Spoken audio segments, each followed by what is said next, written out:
Hey, my friends, we will be right back to the show. But I have a question for you. Are you struggling with the impact of childhood trauma? Well, know that you're not alone. I'm here to let you know that I'm starting a brand new weekly coaching group that includes a year of live coaching, accountability, support, habit and goal setting, and more. I'm starting a waitlist for the group right now, and I'm only taking a handful of people. And I'll let you know that through this personalized coaching, we'll work together to help you understand how your childhood trauma has shaped your beliefs, behaviors, emotions, and will help you create a roadmap for healing and growth. Right now, you can schedule an absolutely free coaching session with me and get put on the wait list if you go to thinkunbroken.com. My friends, it's your time to turn your trauma into triumph, breakdowns into breakthroughs, and become the hero of your own story. And I'm here to support you in doing that. Just go to thinkunbroken.com to register for a free coaching call with me and to get put on the wait list for the brand new weekly coaching program. We'll be right back to the show. But before we do, I want to tell you about today's sponsor, factormeals.com, where if you go to factormeals.com/unbroken50 and use the code unbroken50, you can get 50% off your first order. That's factormeals.com/unbroken50. If you're like me and you are a person who is busy trying to create a life, heal, work on their health, wealth, and relationships, and not to mention deal with the day-to-days of normal life, you do not have time to be going to the grocery store and trying to figure out what you're going to cook every single day of the week. In fact, one time I did the math and I realized I was spending over 15 hours a week at the grocery store and cooking. When I added Factor, I got to use that time for myself, for my family, for my friends, for my community, and for my business. And so if you're in the place where you need some more support in the kitchen, head to factormeals.com/unbroken50 and use the code unbroken50 to get 50% off. Hey, my friends, we will be right back to the show. But I have a question for you. Are you struggling with the impact of childhood trauma? Well, know that you're not alone. I'm here to let you know that I'm starting a brand new weekly coaching group that includes a year of live coaching, accountability, support, habit and goal setting, and more. I'm starting a waitlist for the group right now, and I'm only taking a handful of people. And I'll let you know that through this personalized coaching, we'll work together to help you understand how your childhood trauma has shaped your beliefs, behaviors, emotions, and will help you create a roadmap for healing and growth. Right now, you can schedule an absolutely free coaching session with me and get put on the wait list if you go to thinkunbroken.com. My friends, it's your time to turn your trauma into triumph, breakdowns into breakthroughs, and become the hero of your own story. And I'm here to support you in doing that. Just go to thinkunbroken.com to register for a free coaching call with me and to get put on the wait list for the brand new weekly coaching program. What's up, Unbroken Nation? My guest today is Milagros Phillips, who is an author, a speaker, and an educator around race and inclusivity. And this conversation is one that hits really home for me and near and dear to my heart. It's a conversation that's very much so top of mind for me. As many of you know, I'm biracial, black and white, half West African Nigerian and half Irish. And looking at and understanding not only my own lineage, but the history of trauma that I've had in my life, in this conversation with Milagros is so impactful and profound to me because you look at the impact of intergenerational and historical racial trauma on the existence of mankind and the time that we live, and it's impossible not to face the truth of the reality that we have to be so much more awake in this conversation. And in this conversation, she and I go into depth about the experiences of the impact of racial trauma, not only today, but in the course of history. And she gives us one of the most incredible history lessons that I've ever got in my life. And I'm so thrilled to be able to have this conversation with her for you to consume today. I'll say this, there's always been a part of me that is obsessed with history in general, But this is without question one of the most profound conversations I've ever had about the reality of the impact of generational trauma from a perspective that is far beyond anything I've ever been able to navigate myself around. And so this was a lesson for me. I wish, to be honest, I wish I'd had 3 hours with her instead of just one. And so I'm honored today to bring Milagros onto the Think Unbroken podcast, because I have a feeling this is going to be one of the episodes that we will and I will remember forever. So without further ado, my friends, Milagros Phillips. What's up, Unbroken Nation? Hello, my friends. I'm Michael Unbroken, host of the Think Unbroken podcast and founder of thinkunbroken.com.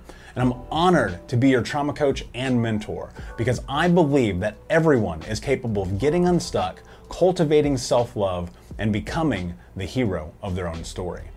I believe that when implemented correctly, the practical tools and education you will receive from this show will help you lead an unbroken and extraordinary life.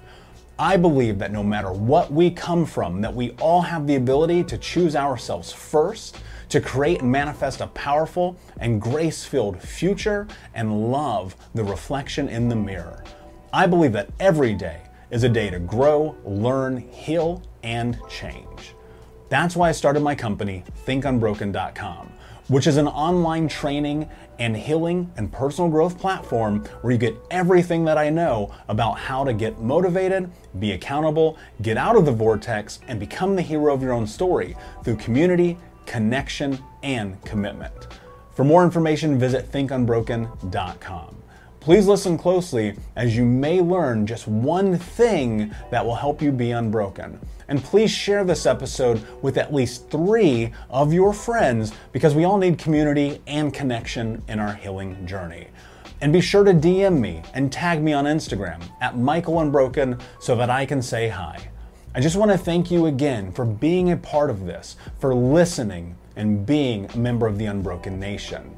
Now, let's get into today's show and make the world unbroken.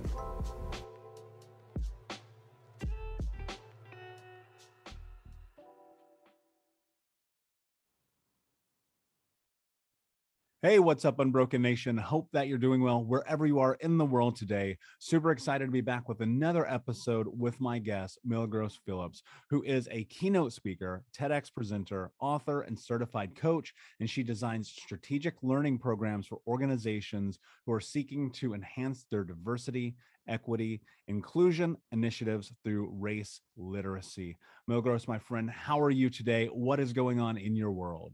I am wonderful, and I'm so happy to be on this call with you today. I've been waiting for weeks for us to have this conversation with your audience. This is such an important topic and is so top of mind and top of heart for people right now. So, yeah, I'm excited to be here. Thank you so much for inviting me. Absolutely, my pleasure. And I'm excited to have this conversation. I think it's incredibly important to, especially not only in the consideration of the times that we live in, but in the reality that now we have access to more information than any time in history.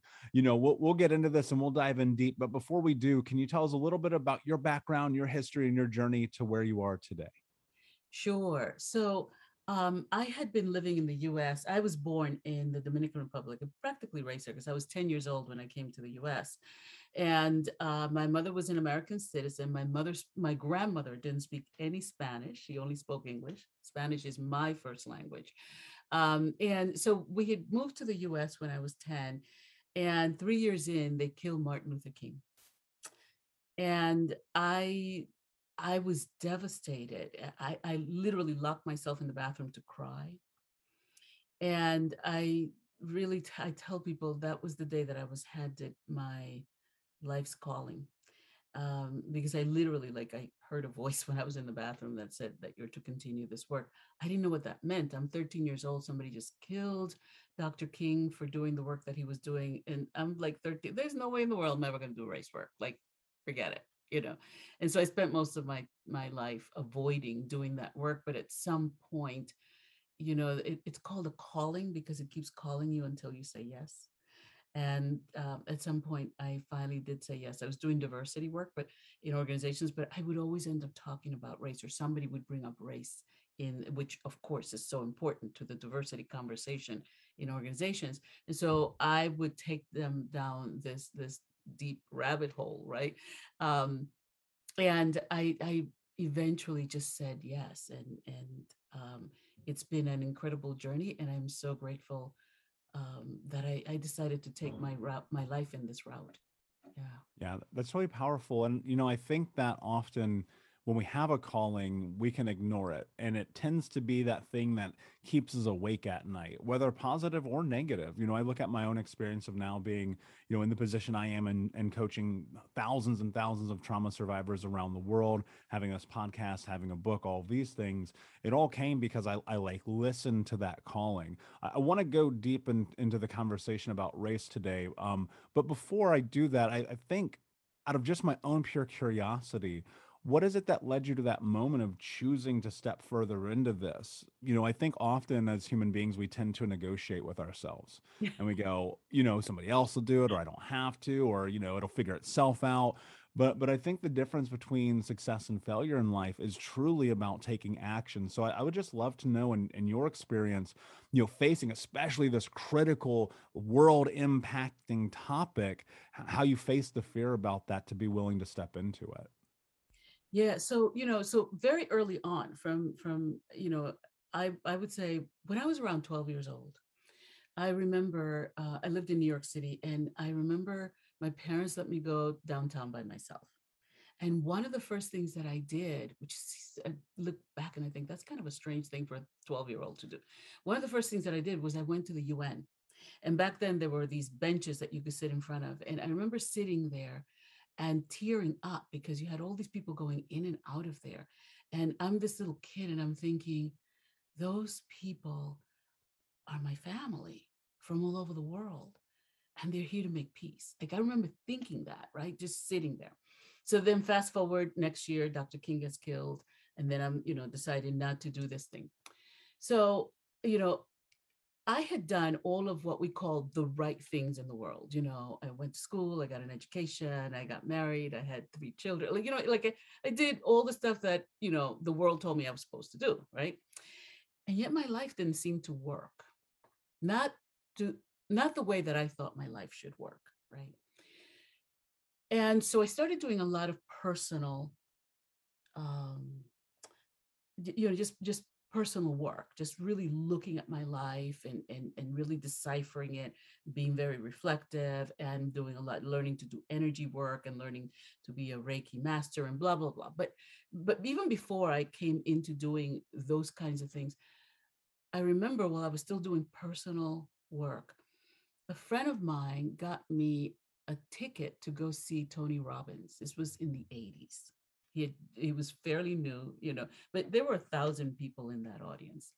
And I remember sitting there and listening to him and thinking, I need to be doing this, but I need to be doing this around the issue of race. And so, in other words, I need to be speaking to thousands of people about this topic because it's so important. And fast forward again, I did nothing. I just remember thinking it in the moment, but did nothing, right?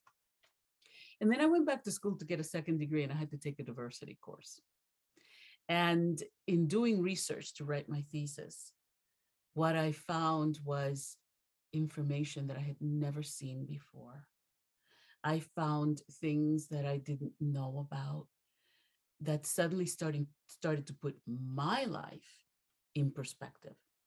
And I always tell people that, I had done enough personal work that at one point I was healthy enough to realize that I needed healing. You know what I mean? Like it was like, so the personal work just really led me to the reality that something's off here and it isn't what I think it is. And so I started digging and, it led to my realization that I really needed to do race work. And so if you can imagine in the 90s trying to do race work in organizations, like nobody was buying it. I got to tell you that before George Floyd was murdered by Chauvin, even up to that point, people were still resisting. There's still resistance now, but it isn't as it was before.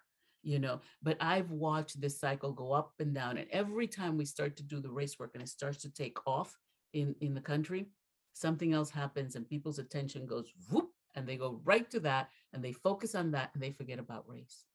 And in fact, right now, I just spent the last year plus doing weekly programs on race literacy to really help the community, first of all, deal with the trauma, look at the various ways in which race impacts us and so on and so forth. Right now, my biggest challenge is keeping people awake. Yeah. Because even right now, people, it's like, oh, okay, that happened yesterday. And it's like, no, it's here today. You're just not seeing what's happening to Black men and women and brown men and women and Indigenous men and women on TV every day because something else is taking up the airwaves. But that doesn't mean it isn't happening. And trying to keep people alive and awake to that reality is one of the biggest challenges. Yeah, I mean, it's funny because I sit here and I go, I resonate with that in such an intense way. You know, childhood trauma is the biggest elephant in the room of mental health care. It's swept under the rug. And, being in this position where I am, one of the few people who are willing to have this incredibly difficult conversation, it's like the deeper we get into it, it's like, oh, that next thing happens, that next thing happens. There's so many different places I want to go here with this conversation with you. I think about first and foremost the acknowledgement of your experience with Tony Robbins in the 80s. That to me is incredible. I've actually had the privilege of studying and learning under Tony myself, and even just this past Sunday was in a 6-hour seminar of his that was supposed to be like an hour and a half long, and just walking away from that and asking myself the question of, am I doing everything in my power? Am I doing everything in my power to change the narrative about these conversations, and ultimately looking at it and going, there's a fine line between self-destruction to save the world and trying to do the things that we're capable of doing. And it's really fascinating when you get so introspective in this. You mentioned something that, as you said it, I thought to myself, I understand the impact of it, but I don't understand the emotion to it. And that's the murder of Martin Luther King Jr. And the reason I say that is because, I feel like I'm a bit of a historian in that I've studied a lot of American history. One of the books that I started reading in high school that people thought I was insane for reading was Howard Zimm's People's History of the United States. And you go and that being just kind of like this catalyst for me to step into learning about American society and the truth behind it. And so much of the experience, in my opinion, of what it is to be an American, especially around race, has been, for lack of a better term, whitewashed so that we feel a little bit more safe and coddled. What I'm curious about in this, and the reason I'm bringing this up, is we look at, and I've heard you talk about the things that we've left out of history. And I think that we're in this place where now more than ever, people go, yeah, Martin Luther King, and he was murdered, and Malcolm X, and yeah, he was murdered, and they did this, this, and this. But I go, I don't know that people fully understand the impact of that history. I got goosebumps just saying this, of the historical impact of specifically those two moments, and then the murder of the majority of the Black Panthers during that movement, and looking at this and going, this is a silencing. And now we live in a time and place where, you wear Martin Luther King on your t-shirt, but you don't understand the impact. So I know that was a bit heady and wordy, but I'd love to know your thoughts about that in consideration of the things that we're leaving out of history. Yeah, sure. Yeah.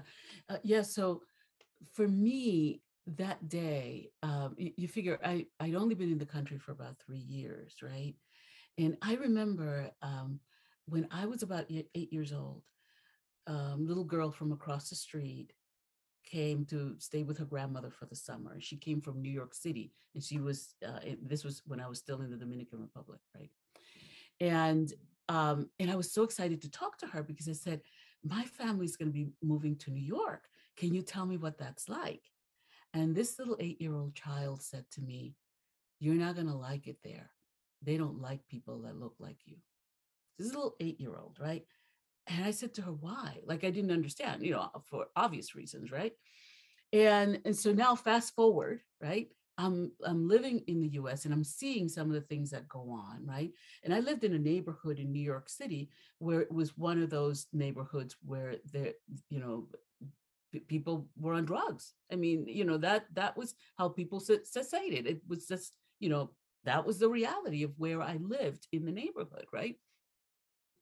And so when this happened, what came back to me was what that child had said, which is basically, you're not safe there. You won't be safe there. Now, I didn't process it consciously as such at that point in time. Okay. It was just sort of like, wow, this is, something didn't feel right, and so I was really emotional about that. I had a father who used to leave at 4 o'clock in the morning to go to work every day. And he didn't come home until 7 o'clock at night because he worked so far away, because it was the only place that he could get a job. Right. So I'm scared for my father. I have 5 brothers. I have nephews. You know what I mean? Like that hit me at that moment, but in, I didn't I wasn't aware of how I internalized that trauma until I do a 2-day intensive that I've been doing since 2021. So I'm sorry, since 2001.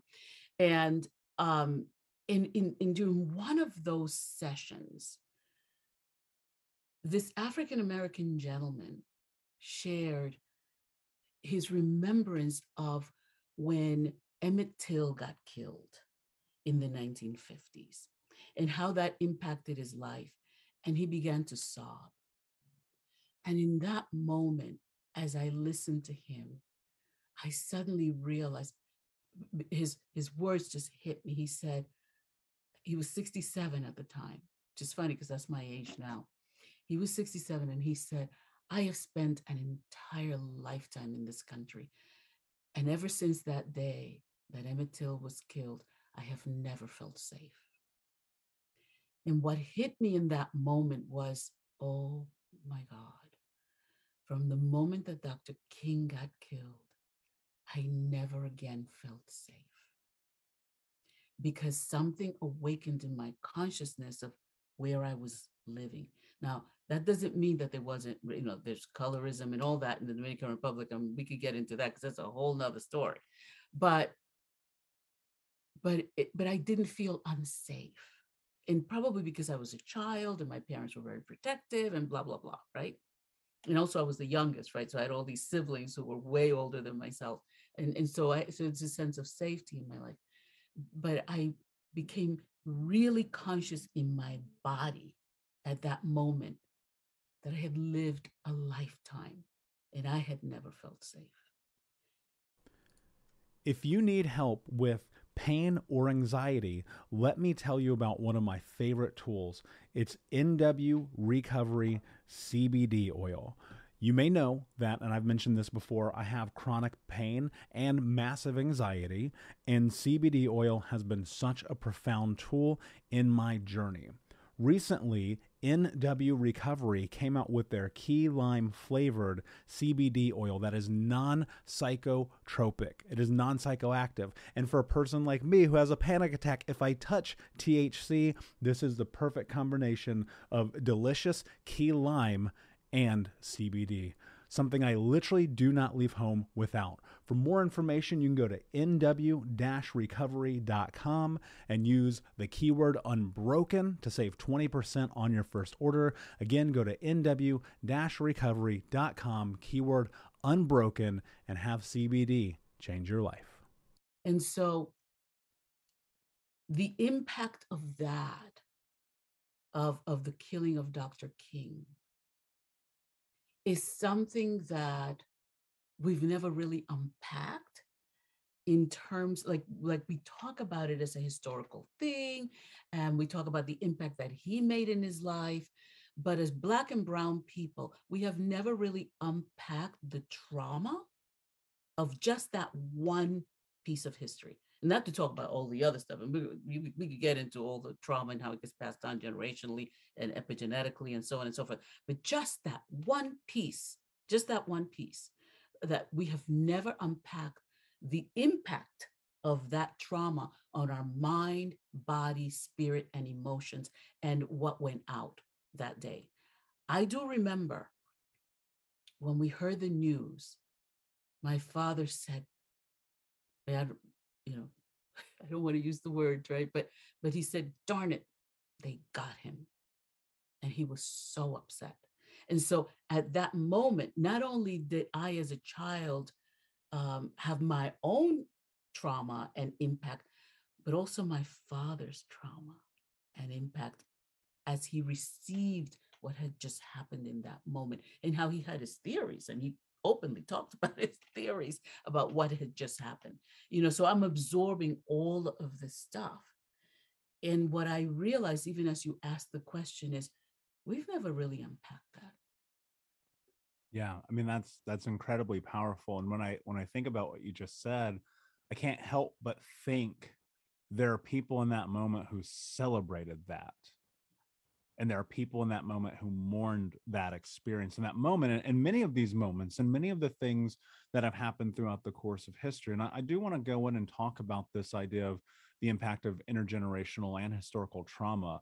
I'm biracial. I'm black and white, Irish and Nigerian. And my family's lineage on either side, you can look at and measure these tremendous amounts of impact of trauma. And one of the things I experienced growing up is I lived not only in the HUD housing and government subsidized housing in the ghettos and the hoods of where I grew up, but also in like for lack of a better term, the white trash areas. And I've been called both white trash and black trash, which is a really interesting juxtaposition when you think about it as a biracial kid growing up in America, and feeling very much so lost within the experience of understanding and trying to navigate race.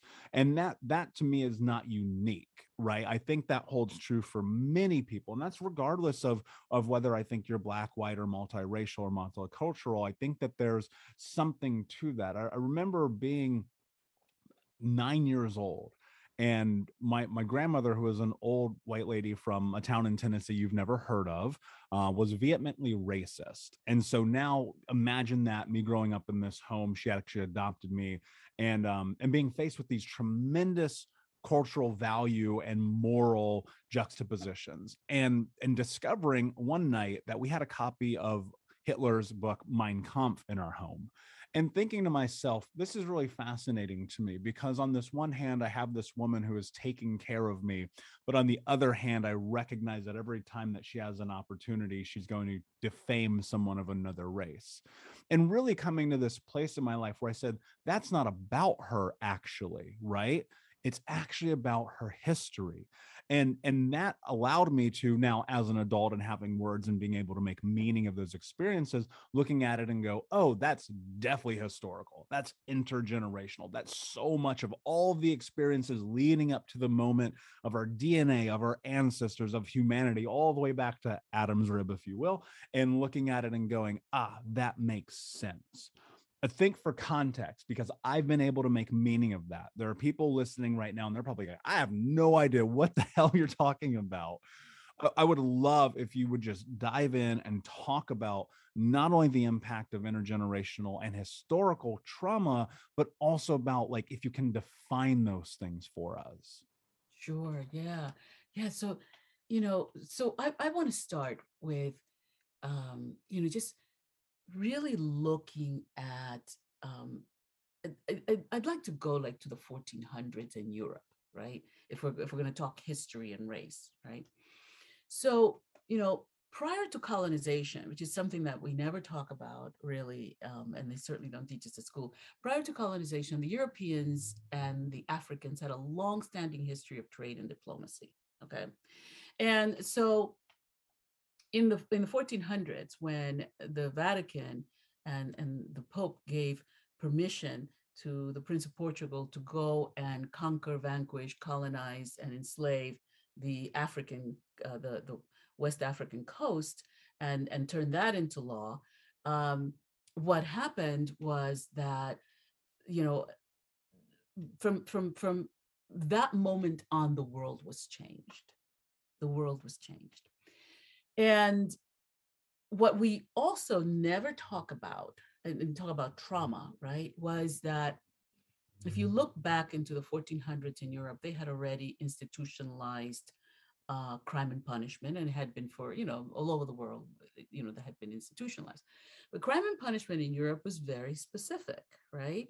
And if you look at the population of Europe, it was really divided into two groups. They were the wealthy and nobility, and then there were the poor people. Among the poor people, there were enslaved people. Slavery is a perpetual institution. Okay, there were people who were indentured. Indentured is an institution you can buy your way out of, and then there were just the general workers and servants who worked in the homes of these people. When you think about the weather in Europe, right? You have about 3 months to grow your food.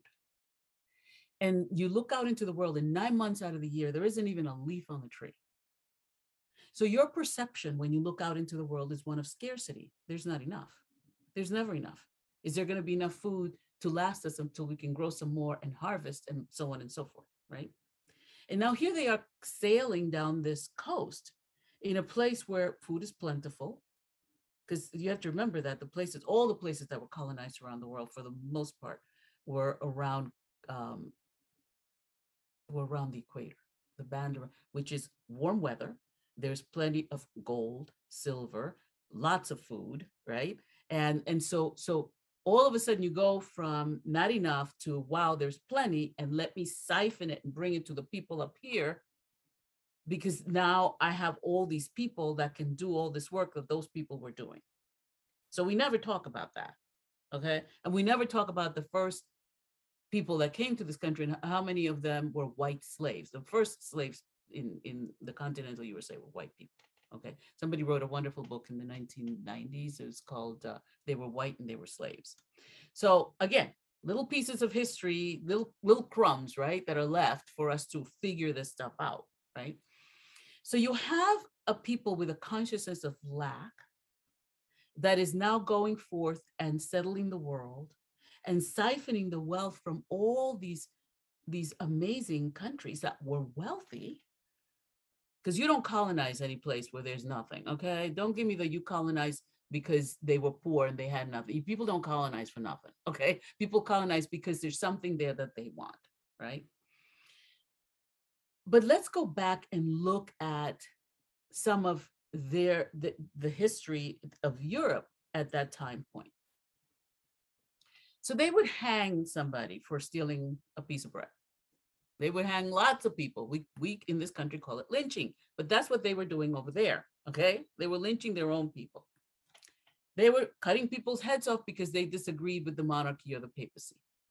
The crime and punishment was horrific. You also had a populace that, because they only had 3 months to grow their food and because they lived in lack consciousness, there was a lot of malnutrition. When people are malnutrition, they can't even think straight. Okay. We know that now from research, right? Sanitation was virtually non-existent. So there were a lot of diseases that people were very sick and sickly. Okay. And they had a very short lifespan because, again, not good nutrition and sanitation. And it was pretty horrific. And then to top that off, if you were not Catholic at that point, I'm going to be very specific about that because that was very specific at the time. You could just get your head cut off just because they didn't agree with your religion, which meant that the Jews, the Islams, the Hindus, all those people were in danger because you could be killed for not having the right religion. So we're talking a pretty horrific place to live. And so people were desperate to get out of there. Okay. And so when they decreed this edict, which changed the world, is called the Doctrine of Discovery. What they did was they opened up the world for Europe to colonize, and they were given permission to do so, not just colonize, but colonize, enslave. It reads perpetual slavery, okay, to anyone who was not Catholic. It was also for the Europeans to deed themselves the land that these, because it was considered terra nullius, which means that, human beings don't exist on that land, even though the natives were there, or native Africans, native Tainos, and people all over the world who were living in these places. They were not considered human, and so they came in and they took over the land. The doctrine is very specific: the land, the waterways, and the people and their possessions. Okay, so now you have all these European countries, the French, the Dutch, all of them, the English, all of them colonizing all over the world. And how they did it was the same way that they had controlled their own people for hundreds of years, which was traumatize, to destabilize, to control. Because you have the papacy, which is, relatively a few people compared to the populace, right? And you have the monarchy, relatively a few people compared to the populace. And the monarchy and the papacy were always at odds with each other, trying to decide who actually had the right to rule over the people, right? But here's something that now joins the monarchy and the papacy, which is this doctrine, which is quote unquote God-given permission to go ahead and colonize the world and take over all these places, and consider that the people who are there are not human. So that opened up what we now know as colonization of the world. Once you colonize a people, you don't just colonize their land and their waterways, but you also colonize their spirit, their emotions, and their ways of being. So the first thing you do, again, all of these things traumatize people. You take away their language, you take away their possessions, you take away their deities, you take away their ways of worshiping. You strip them of a lot of the things that are part of their humanity. And so what we have is a group of traumatized people traumatizing the rest of the world and spreading the violence like butter all over the world. And so over 100 years, this has been happening, right? So from the 1400s to the 1500s, where they have taken over all these various places in Africa and places in North America and South America, but it was slight because this was kind of far. Africa was a little bit closer, and you had people who looked different. Their hair texture was different. Their skin color was different. And obviously there was ignorance, a lack of understanding that these people had brown skin because, nature is a marvel of technology. And that brown skin, which is known as melanin, helps to protect them from the harsh sun that shines on them because they live in warm climates. These people that lived in warm climates saw the world differently from people who saw the world through the eyes of lack. They saw the world as a world of abundance, because you figure there's food everywhere all the time. And, because the papaya is not growing, the mango's growing, the mango's not growing, something's always growing. So people were well nutrition. They also had an awareness of ruling through, you notice all their buildings were round, right? Because the rule was by consensus, and the elders were held as those who had the experience to rule the rest of the tribes, right? So their perception of the world and the way that they did the world was completely different. But now you have these people who are coming in with, their horses and their swords and their guns, taking over these people who didn't have those same kinds of weapons to defend themselves.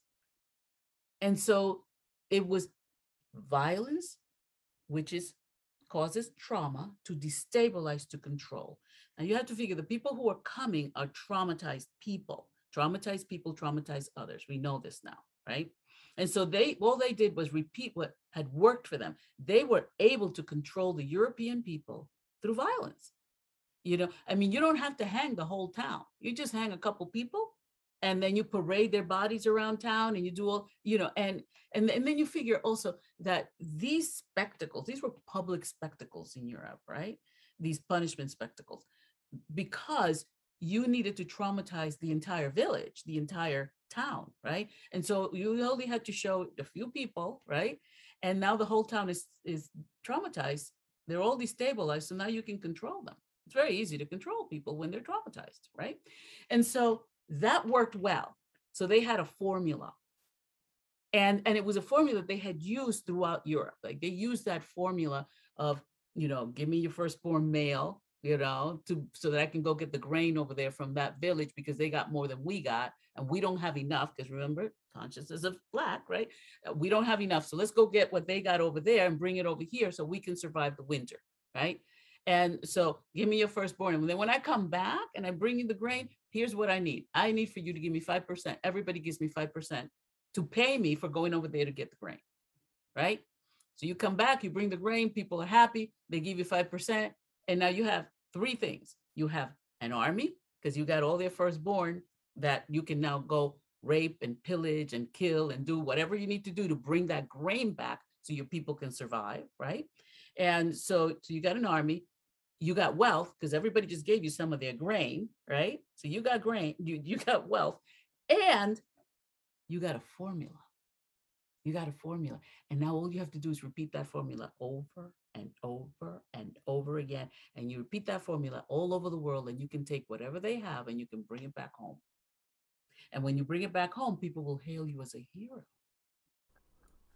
Do you have trouble falling asleep at night because you have anxiety?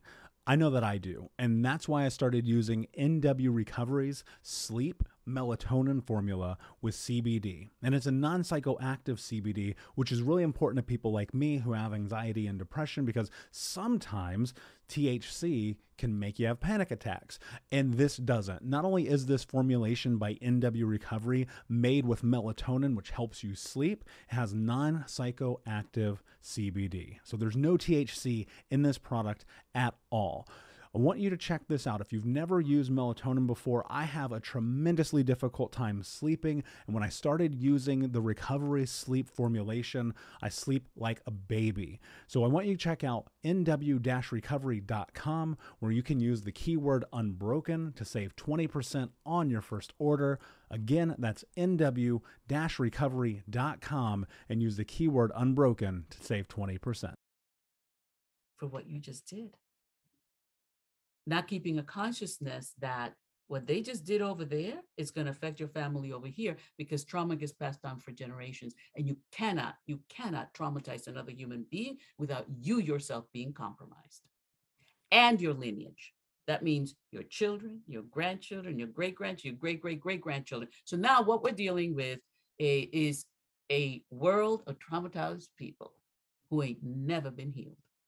Never been healed. And then you look, and then you add on top of that the trauma of slavery in and of itself, and what was done there.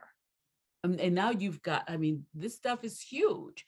And people go, well, the slaves were set free a long time ago. Yeah, but nobody gave them a little pink slip and go get you some counseling for all the trauma you and your lineage has been through, right? And so there's that. There's all the European people who showed up to this country because they were traumatized over there. Ain't nobody come over here just because they were taking a vacation on the Carnival cruise, okay?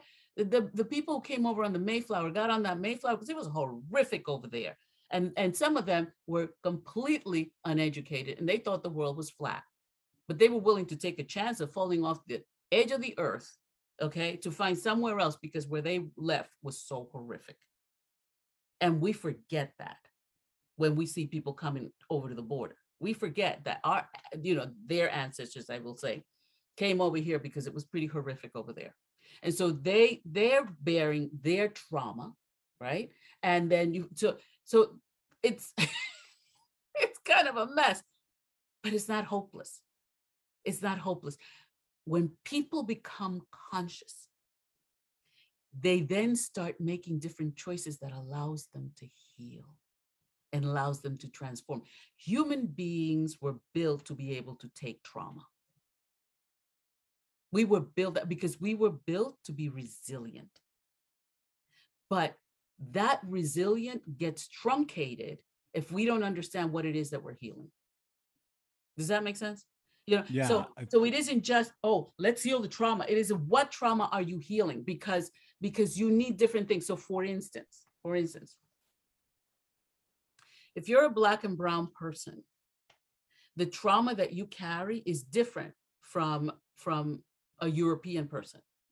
So in other words, Black and brown people living in what was at one point called the New World internalized the violence as Stockholm syndrome, which means that you take on the characteristics of your enslaver or your kidnapper, right?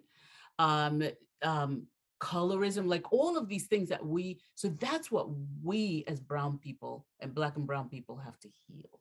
The taking over of our lands, which affects our ability to own and because this stuff affects different things, right? White people, what they need to heal is they need to heal from the violence that they never even accepted happened to them, or that they are not conscious happened to them, or that they built a story over to make them feel like, well, we're the good people of the world. You know what I mean?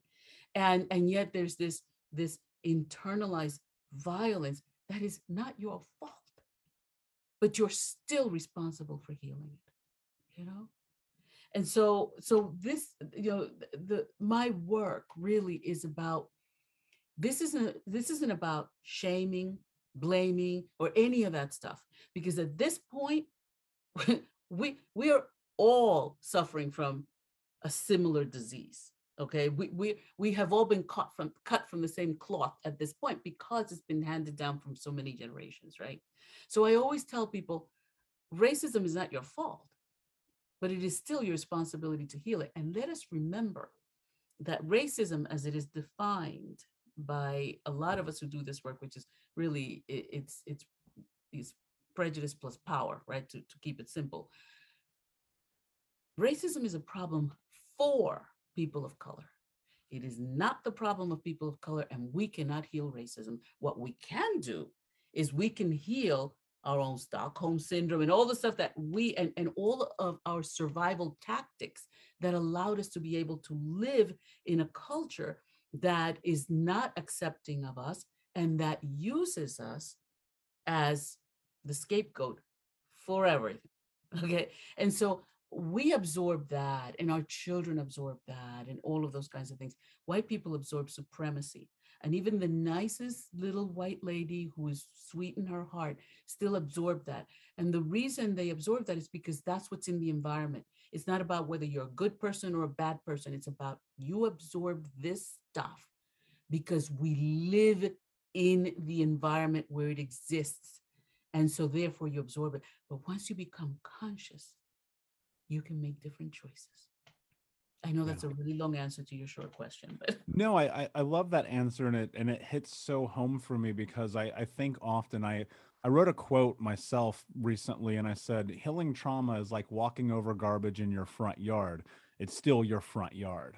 And so I think that that's a huge part of it. And in this, I hear this idea about racial illiteracy kind of being the precursor and the catalyst to oppression and tyranny, and going, wow, because we are so either ill-informed or misinformed or disinformed, we're in this place where we can't even have this conversation. And I think one of the most difficult things that I've sat with over the course of really the last 2 years, and looking at the way the Black Lives Matter movement has taken almost this corporatization, has made me realize something really interesting about the experience of being a person of color, of being biracial in America, of having a background filled with all kinds of different levels of racism. And it feels to me like this idea about being woke needs to actually shift into being awake. And I think that there's a part of me that I don't like the idea about the woke movement, because people aren't seeing the forest for the trees. And for the sake of time, and I know you're very busy, but I'd love if you could talk to this and see if that resonates with you in any way, because all I hear is people saying, let's be woke, let's be woke, let's be woke. And all I'm ever wanting to say is like, let's be awake. Let's talk about, like, actually do something. It's not enough to hold a sign in the street. The parades have stopped. The marches are over. Are you really awake? Because I don't know if that's true. And so that, I mean, that fires me up because I've stood and watched white supremacy and growing up in Indiana, not that far from the Ku Klux Klan, and seeing my, my uncle and my family members tattooed with Nazi insignia. But then on the other side, being witness to racism in all spectrums and all scopes of the imagination. And I sit here and I go, I don't think you guys really get it still. Yeah. Yeah. One of the things, Michael, that really grates at me is how we take words and we just parrot them, right? So, for instance, it used to be diversity. Then it was diversity and inclusion. Now it's diversity, inclusion, and equity. Now it's diversity, inclusion, equity, and access. Like we just keep adding words, and then people just parrot that without understanding. Like when I talk to organizations about equity, they think it's equality. It's like, no, that's not what it is. Let's break this down. Equity is about fairness and justice, which means that it's not just about, the rising of the tide, which lifts all boats. If you have a dinghy and somebody else has a cruiser, those are two completely different boats. Okay. And so, one of them, if there's a storm, would stands a better chance of surviving than the other. That's equality. You raise the water equally and everybody rises. But equity is about doing the right thing for those who have the dinghy, so that they too can have a cruiser or a bigger boat, which we have stopped them from having, right? And so that is what equity actually is. So people love to repeat things and to parrot things. And so this whole woke thing is, woke is about yesterday. I need you awake today. I need for you to be awake today to what is happening today, to what you're feeling, to what comes up for you, to what happens to you when you walk into a restaurant and they still sit you in the back, even in 2021. You know what I'm saying? Like when you know that you need to go for that interview and you're not so sure that they're going to like the way you look because of the way you're wearing your hair. You know what I mean? Like if you're still worried about this, then you're still in it, right? If you're a white person that goes, oh, I don't want to say anything because I don't want to say the wrong thing, you're in it. You know what I'm saying? Like that you haven't escaped anything. So I need for you to be awake today, on this very day, to what is happening inside of you. What is your reaction to what you're hearing on the news about race and racism and what's happened today? What is your reaction to you're not hearing anything about race? What do you think? It just went away because they're not talking about it on the news anymore. That's not a reality, right? And so I need for you to stay awake, because from an awakened place, you can do something. See, a lot of what's happened and what I've seen and I see over and over and over again is everybody wants to solve racism in their heads, and they want to solve racism from the interpersonal perspective. Don't say the wrong thing. Be politically correct, blah, blah, blah. Racism is institutional, systemic, internalized, personal, and interpersonal.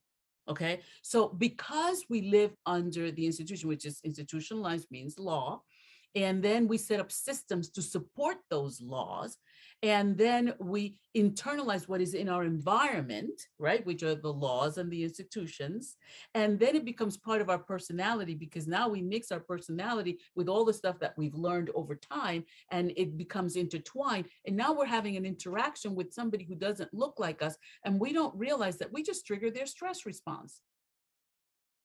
And so now it's fight, flight, or paralysis. So, we need to when we are race literate, we are more awake, we are more aware, and we are more able, because when you're awake and you're aware, you have more access to the totality of you.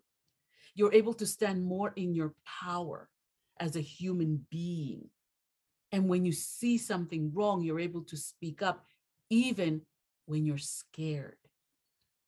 Okay. And so and you're also able to notice the feelings that come up inside of you as you try to do something, or as you hear something, or as you, so you're not asleep to yourself.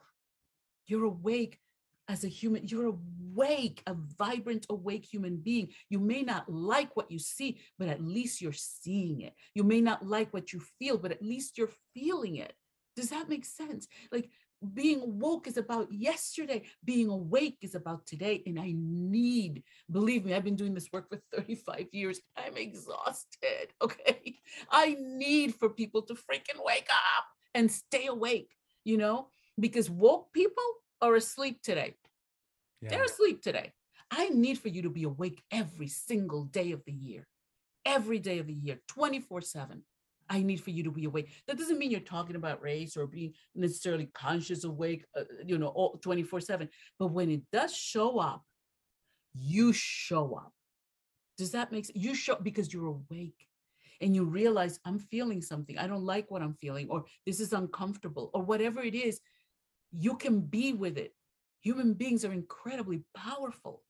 People have been sold this idea that white people are fragile, and this, like, you're not fragile. You just don't like dealing with stuff. Okay. You're no different from anybody else. None of us likes dealing with stuff. How do you think it feels to deal with the micro macro aggressions that black and brown people have to deal with all the time? It is uncomfortable. Okay. But we don't have a choice. The fact that you have a choice means that you have a responsibility. So it's about all of us working together and waking up as a human family. And for me, this work is about bringing all the members of the human family, is about remembering, right? Remembering, bringing all the members of the human family to be a human family, to be awake to the fact that we are here because we are here to love each other, to learn from one another, to grow together. I mean, the talent that gets wasted yearly is incredible. And it's talent that we could all be benefiting from if we wake up and stay awake and do whatever we can to make a difference, because we can all make a difference. I don't care how old you are, from the 2-year-old to the 92-year-old. We can all make a difference around this. And to think that we can hide from this stuff is ridiculous. It's everywhere. It's everywhere. So for me, I'm with you, Michael. I want people to stay awake, even to the discomfort, to stay awake and name it. This doesn't feel right. You know, like, Yeah. we need to stay awake. We really do. I love that. That's so profound. I mean, we could literally do this for another 3 hours. I feel like we're just getting started. I have a huge amount of appreciation for you coming on and sharing this, because this hits home for me in a really intensive way. It's something I'm always exploring, discovering, identifying, understanding, trying my best to be awake around, because I look at my life and I go, statistically, I should be dead or in jail. From Mm. my zip code, I should be dead or in jail, and yet here I am. And so much of that is predicated on this idea that I said, let me learn, let me be literate to all the things, and always trying to be literate to all the things. Um, Before I ask you my last question, can you tell everyone where they can find out more about you? Sure, they can visit my website, which is milagrosphillips.com. So it's my name.com. And there are courses there and programs and all kinds of things that they can learn from. They can also purchase. I've published 3 books, but my latest book is called Cracking the Healer's Code, a prescription for healing racism and finding wholeness. And it's a book that uses history, science, storytelling, and just a tapestry of different things to help people wake up and stay awake. And every chapter has questions for you to ask yourself. And then at the second part of the book is the healing process. And there are 13 layers to the healing process. And it's a universal process that you can use to heal a family, a community, an individual, or a world. And so you can find that book on Amazon and in various stores around the country. So um, yeah, I'm really easy to find. And if you have questions, you can also send an email to info@milagrosphillips.com. Amazing. And we'll put all of that information in the show notes. My last question for you, my friend, is what does it mean to you to be unbroken? Oh my goodness, I love that question. To me, to be unbroken is to realize that no matter what happens in your life, no matter where you go, where you've been, and what you have done, there is something inside of you that's greater than anything you could possibly do. And I am talking, I don't care what it is. There is something inside of you that's greater than that. And that is what keeps us whole and it makes us unbroken. Beautifully said, my friend. Thank you so much for being here. Unbroken Nation, thank you so much for listening. Please like, subscribe, comment, leave a review, tell a friend. And until next time, my friends, be unbroken. I'll see ya. Unbroken Nation, hope that you just got a tremendous amount of value from today's episode. I want to know what you think. Please do me a favor and review, rate, and share the episode with 3 friends on social media today. It would mean the world if you did, because ultimately at the end of the day, creating community and connection is how we heal generational trauma in the world. And I need your help to do that, Unbroken Nation. So if you're on iTunes or Spotify or wherever you are, please like, comment, share, review. I want to know not only what you like about the show, but how I can make the show better, how I can make this further about helping you on your healing journey. So do me a favor. And when you do, shoot me a screenshot of you making the review to my DM at Michael Unbroken on Instagram so that I can have a conversation with you, say hi, and more importantly, so I can share it with the Unbroken Nation. Thank you so much, my friend. Hey, my friends, we will be right back to the show. But I have a question for you. Are you struggling with the impact of childhood trauma? Well, know that you're not alone. I'm here to let you know that I'm starting a brand new weekly coaching group that includes a year of live coaching, accountability, support, habit and goal setting, and more. I'm starting a waitlist for the group right now, and I'm only taking a handful of people. And I'll let you know that through this personalized coaching, we'll work together to help you understand how your childhood trauma has shaped your beliefs, behaviors, emotions, and will help you create a roadmap for healing and growth. Right now, you can schedule an absolutely free coaching session with me and get put on the wait list if you go to thinkunbroken.com. My friends, it's your time to turn your trauma into triumph, breakdowns into breakthroughs, and become the hero of your own story. And I'm here to support you in doing that. Just go to thinkunbroken.com to register for a free coaching call with me and to get put on the wait list for the brand new weekly coaching program.